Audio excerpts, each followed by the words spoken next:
agreed.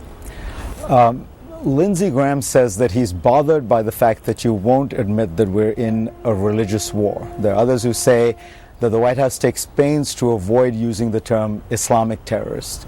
So my question to you is, are we in a war with radical Islam?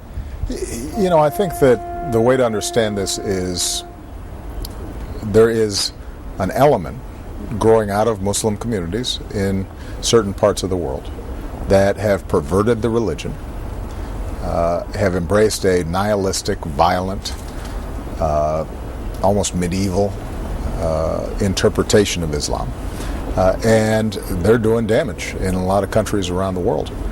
But it is absolutely true that I reject a notion that somehow that creates a religious war, because the overwhelming majority of Muslims reject that interpretation of Islam. They don't even recognize it as being Islam. And I think that for us to be successful in fighting this scourge, it's very important for us to align ourselves with the 99.9% of Muslims who are looking for the same thing we're looking for: order, peace, prosperity.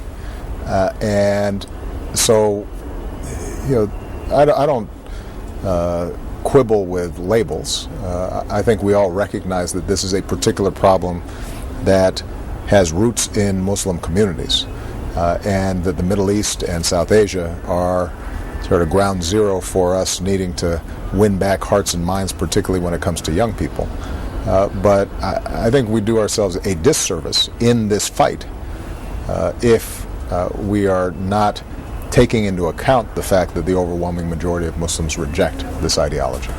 Others say that you downplay the importance of terrorism. You want to downgrade it as a threat to the United States.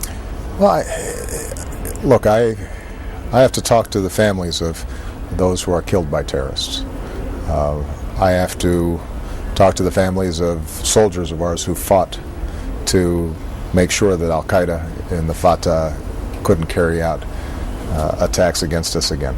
So I think I'm pretty mindful of the terrible costs of terrorism around the world. What I do insist on is that we maintain a proper perspective, and that we do not provide a victory to these terrorist networks by overinflating their importance and suggesting in some fashion that they are an existential threat to the United States or the world order. You know, the truth of the matter is that they can do harm, but we have the capacity to control how we respond in ways that do not undercut what's the essence of who we are. That means that we don't torture, for example, and thereby undermine our values and credibility around the world. It means that we don't approach this with a strategy of sending out occupying armies and playing whack-a-mole wherever a terrorist group appears, because that drains our economic strength and it puts enormous burdens on our military. What's required is a surgical, precise response to a very specific problem. And if we do that effectively, then ultimately these terrorist organizations will be defeated, because they don't have a vision that appeals to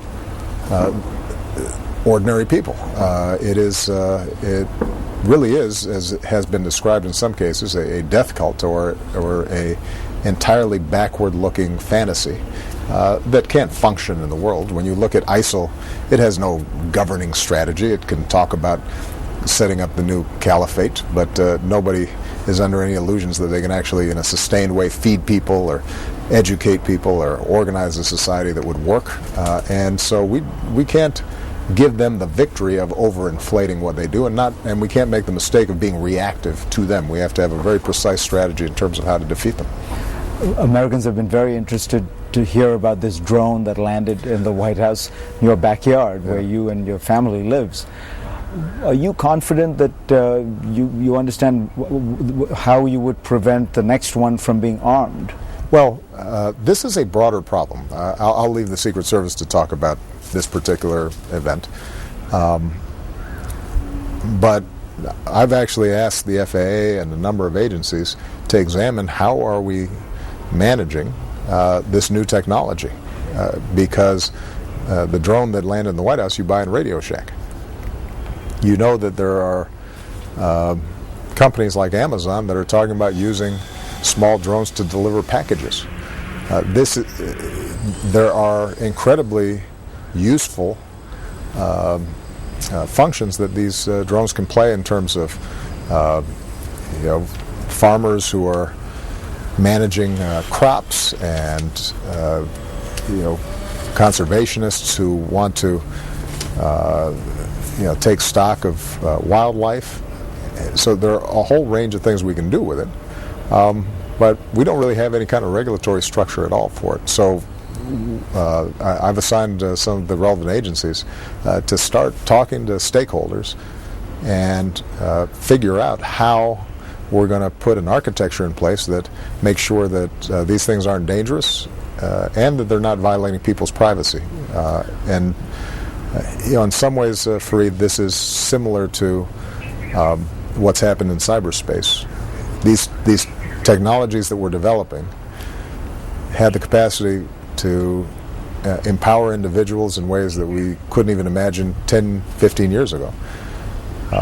But we don't yet have the legal structures and the architecture, both globally and within individual countries, to manage them the way that we need to. And part of my job over the past several years and over the next couple of years that I'm still in office is seeing if we can start providing some sort of framework that ensures that we get the good and minimize the bad.